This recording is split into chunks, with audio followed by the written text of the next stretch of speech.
So let's go ahead and get started. The first presentation today is from BioTime, and presenting for them will be Lesley Stolz. She is their Executive Vice President of Corporate Development. They're based in Alameda, California. She's an old friend. I welcome her up to the stage. Lesley? Thank you, Maury. Appreciate it. All right. So first of all, good morning. I want to thank the organizers for giving me the opportunity to kick off this session. BioTime I have to remind you to begin that BioTime is a publicly traded company, and my slides and my statements will be forward-looking. So if you could please understand the risks inherent in our business and our industry by looking at our SEC filings. So as Maury mentioned, we are located in Alameda, California, in the San Francisco Bay Area. We have approximately 45 FTEs in Alameda, and we have another 40 or so FTEs around the world in our family of companies. The company has been built into really a technology leader with a very, very large intellectual property portfolio in the area of pluripotency. We have a very broad estate, IP estate in that area. We are looking to increase and grow our existing revenue streams in 2014 from research products. We will have 5 clinical phase programs by the end of the year. And our research products really are based on the fact that we have fully characterized cGMP-capable embryonic stem cell lines that really are very directed toward giving us the ability to directly translate from the research bench to the clinic and then to the market. So our strategy is, as I said, to increase our current revenues on our research products in 2014 and 2015. We are going to progress our lower cost, lower risk programs through the clinic ourselves. And then we're looking for partnering strategies for our higher cost potential blockbuster cellular therapy programs that really can represent the cures that we're all talking about, that these therapies have the chance and these technologies have the chance to provide for patients in this area. So what I'm very excited to be able to provide you guys a pipeline of what we're up to. We haven't been able to say too much for the last 9 months because we've been in a quiet period as we've worked on the acquisition of the Geron stem cell assets and rolling that into our newest subsidiary, Asterias. But I'll start with, at the top of the screen, we have our orange programs that are in clinical, that are moving toward research and development or moving through research and development.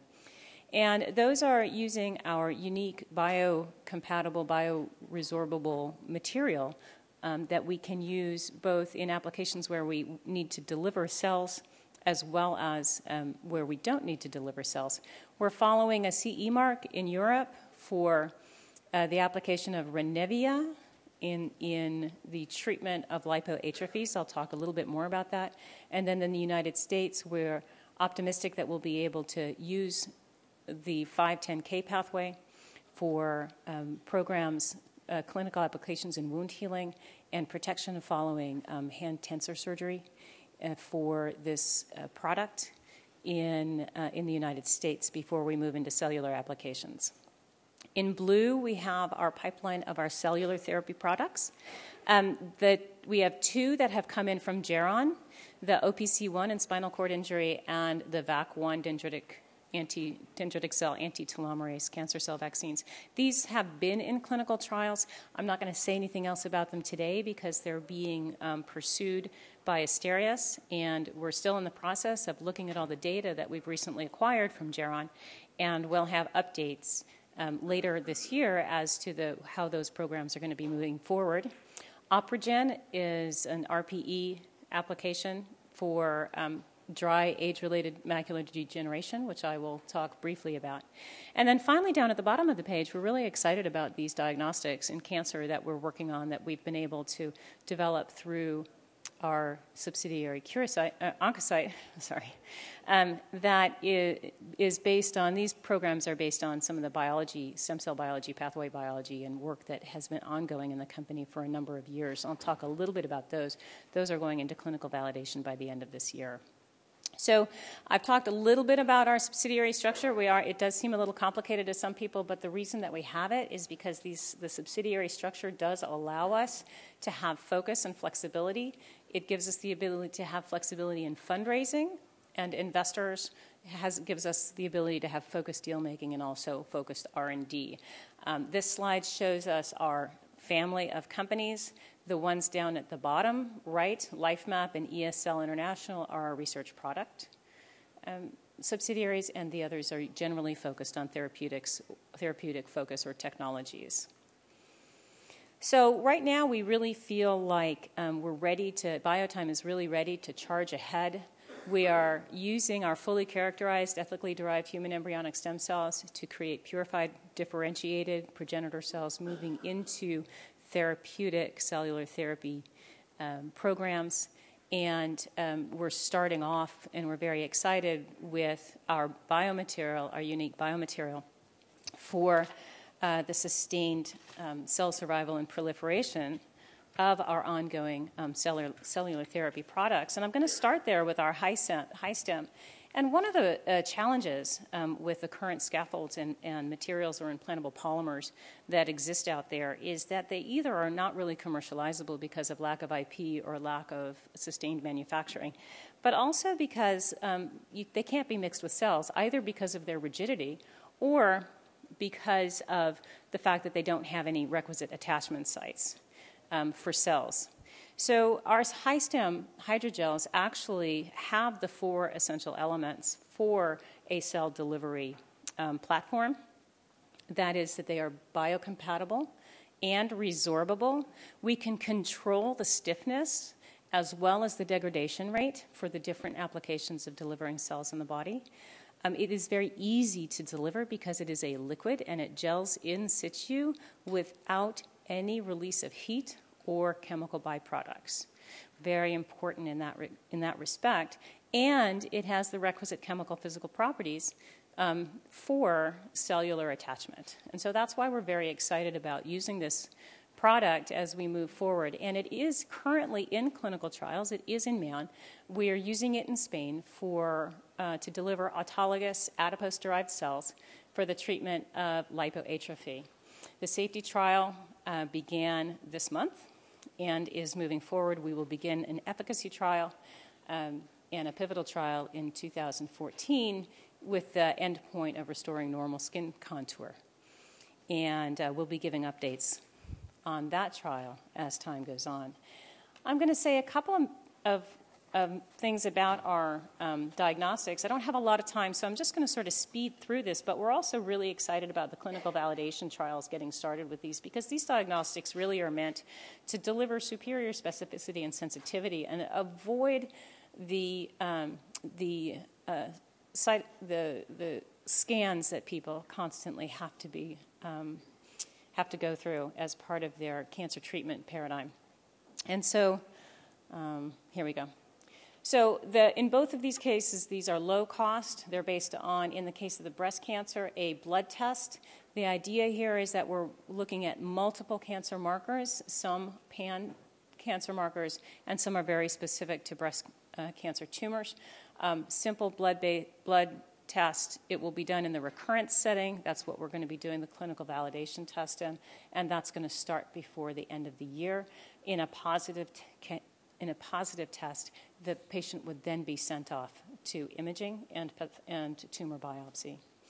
In the bladder cancer is typically only diagnosed through cystoscopy, and we will be working again starting in the recurrence test. This is, again, a urine-based, looking for cells that have been shed from the bladder, and it's PCR-based. Again, it'll be a low-cost, highly specific test that will be going into clinical validation that's supposed to be the second half of 2013, not the first half, end of year 2013. Now, very quickly, just to talk a little bit about the AMD program. You'll hear probably a fair amount about AMD today because there are a number of companies that are working on this, obviously because of the advantage of being in a localized environment. But AMD is a huge problem. Wet AMD is being treated just to try to stop the blindness. And really the hope of cellular therapy is to be able to cure the disease. And the market is huge just for the antibody treatments today. Oprogen is being developed by CellCure It's one of our subsidiaries. They're located in Israel, and they are looking to file an IND in the first half of next year.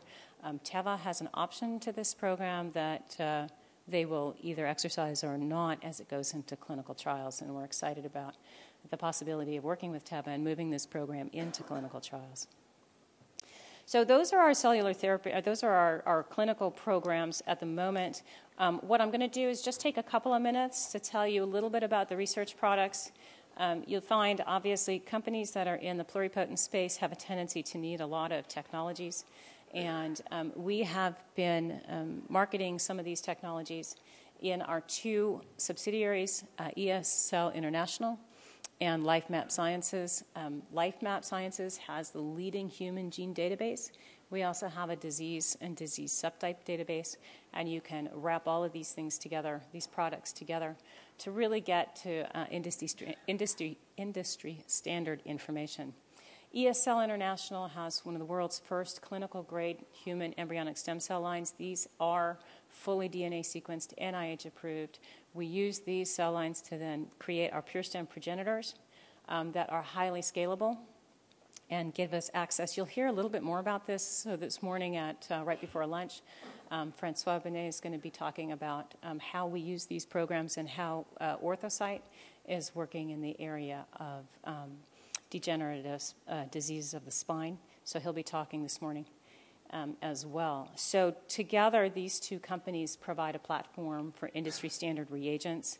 Really, the key here is that ESI is pulling together a platform of products from the embryonic stem cells through the progenitors, and then including the HyStem. And the HyStem we have both for research and clinical grade. Available for people to use in their programs, and then they're also pulling together a number of small molecule and antibody-based reagents that are necessary in the area of doing stem cell research, as well as the reprogramming kits. So our goals for 2014, as we move into a new phase of BioTime's development, is really to complete the clinical validation of the PanC-Dx platform, these bladder and breast cancer diagnostics, to initiate the phase 1 and move it through for OpRegen. This is likely to be an 18-month clinical trial, so it'll take a little while to get going, but we're very excited about getting it going.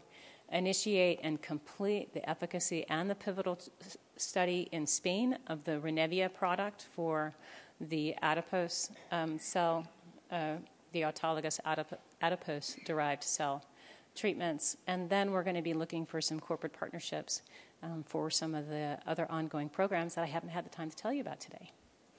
And with that, I will thank you for your attention. If anybody wants to ask me any questions, I'll be hanging around outside, and I'll be here for the whole program.